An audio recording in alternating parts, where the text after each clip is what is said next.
Hi, I'm Jon Shone, and I'm music director for One Direction. And we're here in Sunderland at the Stadium of Light in rehearsals for the One Direction Where We're At World Stadium Tour 2014. Well, this is the third One Direction tour, and this is running off the back of the album Midnight Memories. And this is the largest tour that's going out this year, or one of the largest tours going out this year. And we are playing to approximately around 50,000 people per night, ranging up to 75,000 people per night, on a world tour across. We just finished South America, and now we're here doing the UK, and then we're going to go to Europe and North America, and then we are going to finish in Miami on October the 5th. I mean, this is a huge shift up from an arena tour. I mean, it's incredible to be in outdoor shows, which means we can activate stuff like pyrotechnics and big aerial displays of things. So it's a huge step up, and not having a roof on is incredible to feel the sun coming in and watching the sunset happen. So yeah, it's a huge step up, but I'm really excited and looking forward to it. So let's hope it doesn't rain. These are what these canopies are for right here. These are the rain canopies, so they protect the Kronoses in all weathers. Yeah. I mean, I started when I was 23 years old, full time really, and I started with N-dubs, the first act I worked on with keyboards, with myself and a guy called Tim. We're like arranging strings and tour programming for them, and then I sort of went on to do sort of Tinchy Strider and a bit of Tayo Cruz, and I sort of moved into MDing as well, assistant MDing and doing theatre and bits and pieces. But then I sort of got a break doing Marina and the Diamonds for 2 years. That was sort of my main things. We toured the world, and Katy Perry had us on tour with her, and I sort of learned the craft of building a stadium and arena show there, and I did that for 2 years. And then when I'd finished that, I went back to teach at university, and then within about a month I was headhunted and called for this job, and it was a very small, low-key UK theatre tour, and it went on to be a huge stadium show in the end. So, yeah. These are on the main two boards here, so I'm using these all the time, split individually, and this one runs as a spare on an AB switch in case we obviously need to switch up the keyboards if we lose a power or anything like that, or. Also, Liam from One Direction comes up and plays in a song called Better Than Words, and he'll come on the board. So we just run a poly switch to switch over from this board to this board, and it's all there waiting for him to go and play on the keyboard. So yeah, we use the Kronos across the board here. Yeah, every song, every sound is Kronos coming from the keys. Yeah, so no other keyboards inside. These are enough to do the job absolutely amazingly. So. Yeah, no, I did. The first keyboard I actually brought myself. I didn't ask for for Christmas when I was younger. When I was 18, I took out a loan, and I brought myself the Triton LE. So that was my first sort of experience with Korgs, and I fell in love with the sound very early on. Their attention to synths and attention to details is beautiful. So I had that for quite a while, but then I sort of ended up selling that and just buying a lot of old school gear in the end. But I returned back to Korg, and it's fantastic. Yeah, we demoed them up in London. Korg had a couple shipped to me just to try out, and as soon as I turned it on, the first thing I loaded was the grand piano sounds from the SSD drive themselves, and they're a world apart from anything I'd heard on a modern day synthesizer, up to this point. The multi-sample is phenomenal, so that instantly had me hooked. So when you actually play it.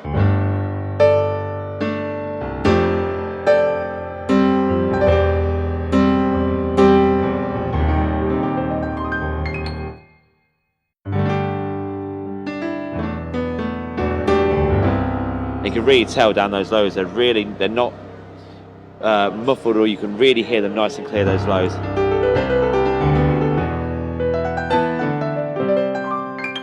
So you can really hear, and even the tops here.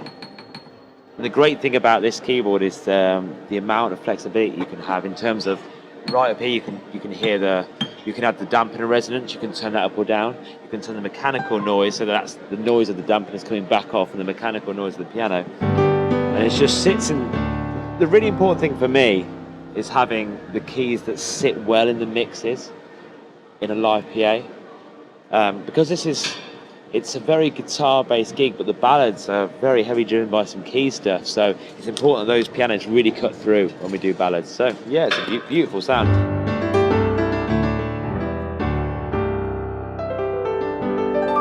Yeah, love it. The thing I was blown away about the most was that the fact that they're so led towards the actual player, and we haven't seen that before on the keyboard. Stuff like the set list setting here, where you can literally save all my sounds. So this is the One Direction set. It's loaded up here, and I can see all those songs in front of me with all those sounds. So what's really good here is just being able to have that flexibility to be able to manipulate the gig very, very quickly.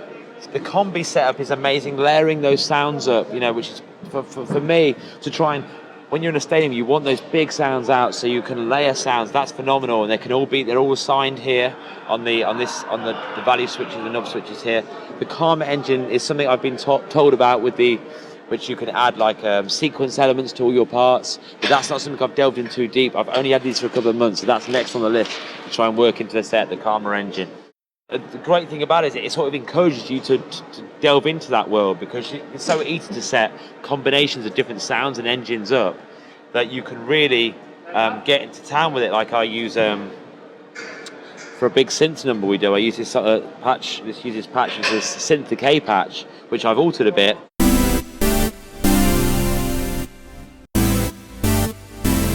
And that's coming from the Poly 6, the Poly 6 Korg engine, and it's really analog.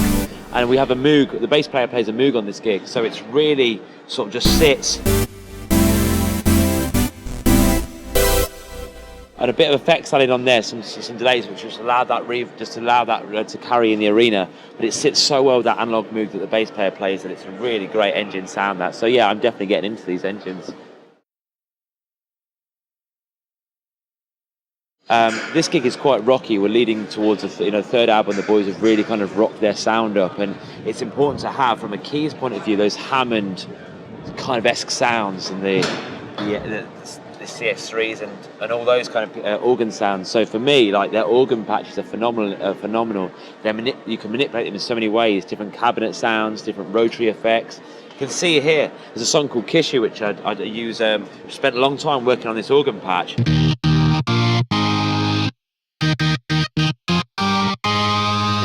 And switch between the rotor,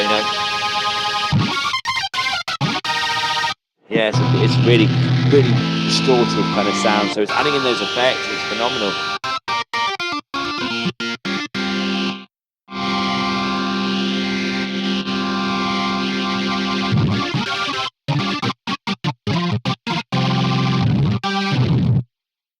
So again, going back to our piano sounds, I manipulated a piano for a breakdown, adding quite a nice few like reverse effects on it, because it allows it to swirl around the stadium. So here you can see, using a combination of EP and acoustic piano, and then putting some effects on them, I've got this lovely breakdown sound.